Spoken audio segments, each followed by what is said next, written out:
லூக்கா 12ஆம் அதிகாரம் 16வது வசனம். அல்லாமலும் ஒரு ஊமையை அவர்களுக்கு சொன்னார். ஐஸ்வர்யம் உள்ள ஒருவனுடைய நிலம் நன்றாய் விளைந்தது. அப்பொழுது அவன், நான் என்ன செய்வேன்? என் தானியங்களை சேர்த்து வைக்கிறதற்கு இடமில்லையே.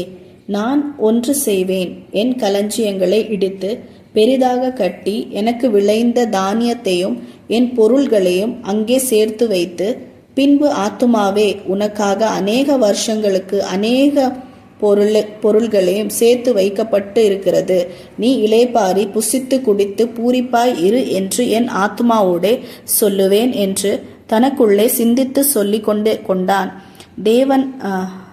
தேவனோ அவனை நோக்கி, மதிகேடனே, உன் ஆத்துமா உன்னிடத்திலிருந்து இந்த ராத்திரியில் எடுத்து கொள்ளப்படும். அப்பொழுது நீ சேகரித்தவைகள் யாருடையதாகும் என்றார்.